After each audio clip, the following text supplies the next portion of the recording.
The Quiltmaker's Gift by Jeff Brumbeau.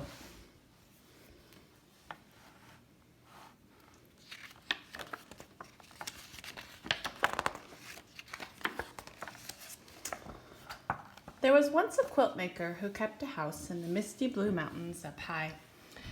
Even the oldest great-great-grandfather could not recall a time when she was not up there sewing away day after day. Here, there, and wherever the sun warmed the earth, it was said, she made the prettiest quilts anyone had ever seen. The blues seemed to come from the deepest parts of the ocean, the whites from the northernmost snows, the greens and purples from the abundant wildflowers, the reds, oranges, and pinks from the most wonderful sunsets. Some said there was magic in her fingers. Some whispered that her needles and cloth were gifts of the bewitched. And still others said that the quilts really fell to earth from the shoulders of passing angels. Many people climbed her mountain, pockets bursting with gold, hoping to buy one of the wonderful quilts. But the woman would not sell them. I give my quilts to those who are poor or homeless, she told all who knocked on her door. They are not for the rich. On the darkest and coldest nights, the woman would make her way down the mountain to the town below. There she would wander the cobblestone streets until she came upon someone sleeping outside in the chill. She would then take a newly finished quilt from her bag, wrap it around their shivering shoulders, tuck them in tight, and tiptoe away. Then, the very next morning, with a steaming cup of blackberry tea, she would begin a new quilt. Now, at this time, there also lived a very powerful and greedy king who liked nothing better than to receive presents. The hundreds of thousands of beautiful gifts he got for Christmas and his birthday were never enough. So a law was passed that the king would celebrate his birthday twice a year. When that still wasn't enough, he ordered his soldiers to search the kingdom for those few people who had not yet given him a gift. Over the years, the king had come to own almost all of the prettiest things in the world. Throughout the castle, from top to bottom, in drawers and on shelves, in boxes and trunks and closets and sacks, all of the king's countless things were stashed. Things that shimmered and glittered and glowed, things whimsical and practical, things mysterious and magical, so many, many things that the king kept a list of all the lists of things he owned. And yet, with all these marvelous treasures to enjoy, the king never smiled. He was not happy at all. Somewhere there must be one beautiful thing that will finally make me happy, he was often heard to say, and I will have it. One day, a soldier rushed into the palace with news that a magical quiltmaker who lived in the mountains. The king stamped his foot. And how is it that this person has never given me one of her quilts as a gift? He demanded. She only makes them for the poor, your majesty, the soldier replied, and she will not sell them for any amount of money. Well, we shall see about that, the king roared. Bring me a horse and 1,000 soldiers.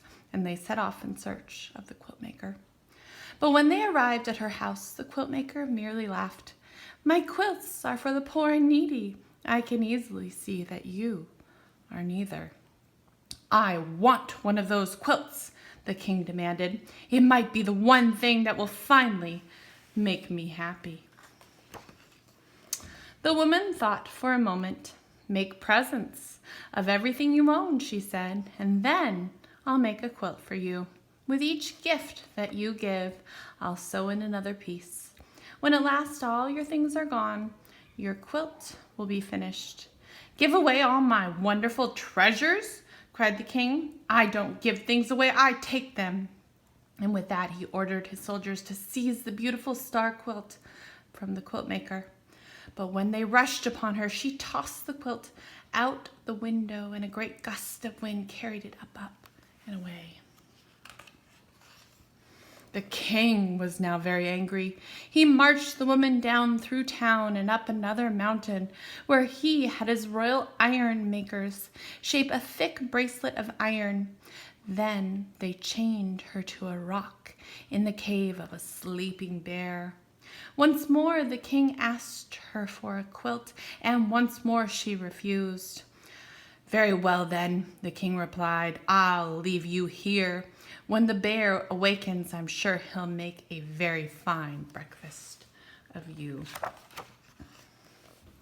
Later, when the bear's eyes opened and he saw the woman in his cave, he stood on his mighty hind legs and gave a roar that rattled her bones. She looked up at him and sadly shook her head. "It's no wonder you're so grouchy," the quiltmaker said. "You've nothing but rocks on which to rest your head at night. Bring me an armful of pine needles, and with my shawl I'll make you a great big pillow." And that is what she did. No one had ever been so kind to the bear before, so he broke the iron bracelet and asked her to spend the night. Now, although the king was very good at being greedy, he was very bad at being mean.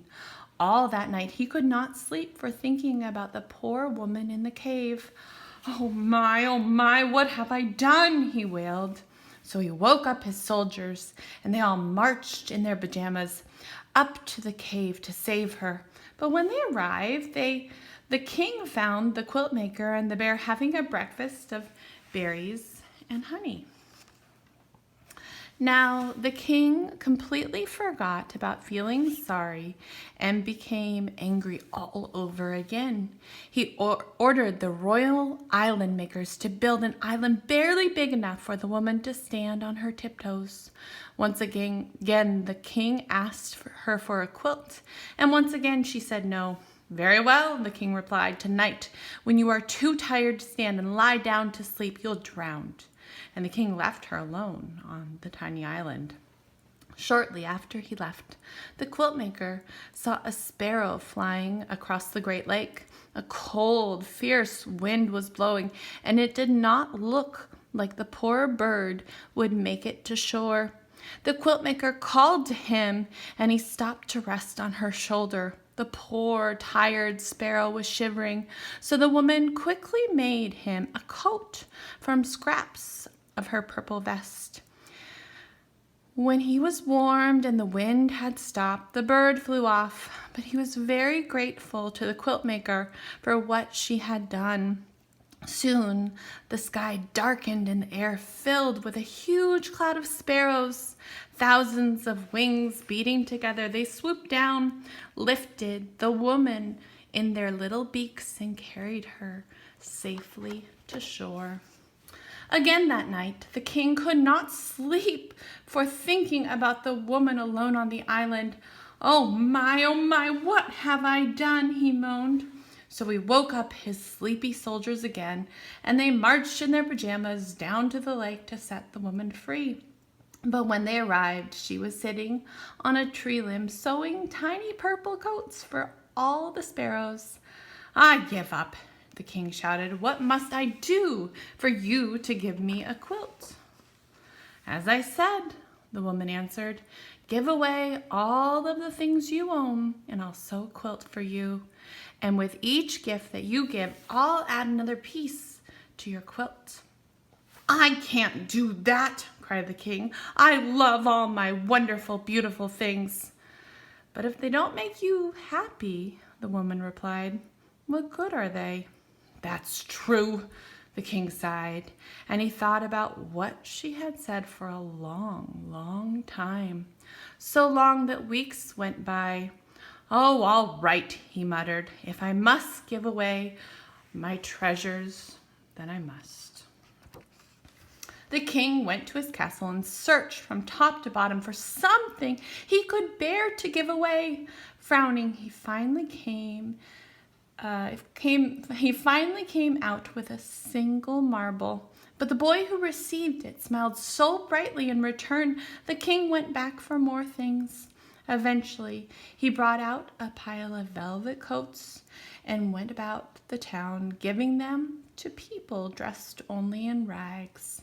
All were so pleased that they marched up and down the street in a grand parade. Still, the king did not smile. Next, the king fetched 100 waltzing blue Siamese cats and the dozen fish that were as clear as glass. Then the king ordered his merry-go-round with the real horses to be brought out. Children cried with delight and cartwheeled around him, and just the smallest of smiles began to show on the king's face. The king looked about him and saw dancing and merrymaking and all the happiness his gifts had brought. A child took hold of his hand and pulled him into the dance. Now the king really smiled and even laughed out loud. "How can this be?" he cried. "How can I feel so happy about giving my things away? Bring everything out. Bring it all out at once." Meanwhile, the quiltmaker kept her word and started making a special quilt for the king. With each gift that he gave, she added another piece to his quilt. So the king kept on giving and giving. When at last there was no one left in town who had not received something, the king decided to go out into the world and find others who might be in need of his gifts. But before he left, the king promised the quiltmaker that he would send a sparrow back to her each and every time he gave something away. Morning, noon, and night, the wagons rolled out of town, each piled high with the king's wonderful things. And for years and years, messenger sparrows flew to the quiltmaker's windowsill as the king slowly emptied his wagons, trading his treasures for smiles around the world.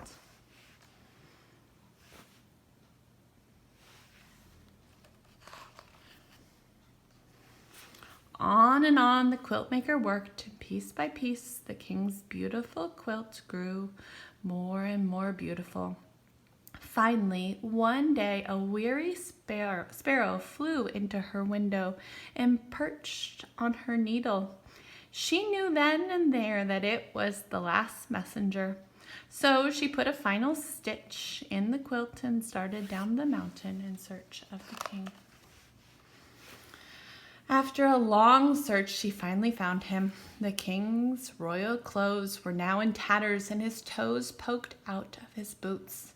Yet his eyes glittered with joy and his laugh was wonderful and thunderous. The quiltmaker unfolded the king's quilt from her bag. It was so beautiful that hummingbirds and butterflies fluttered about. Standing on tiptoe, she tenderly wrapped it around him. "What's this?" cried the king. "As I promised you long ago," the woman said. "When the day came that you yourself were poor, only then would I give you a quilt." The king's great sunny laugh made green apples fall and flowers turn his way. "But I am not poor," he said. "I may look poor, but in truth my heart is full to bursting, filled with memories of all the happiness I've given and received. I am the richest man I know." "Nevertheless," the quiltmaker said, "I made this quilt just for you." "Thank you," replied the king. "I'll take it, but only if you'll accept a gift from me. There is one last treasure I have left to give away. All these years I have saved it just for you." And from his rickety, run-down wagon, the king brought out his throne. "It's really quite comfortable," the king said, "and just the thing for long days of sewing." From that day on, the king often came to the quiltmaker's house in the clouds. By day the quiltmaker sewed the beautiful quilts she would not sell, and at night the king took them down to the town. There he searched out the poor and downhearted, never happier than when he was giving something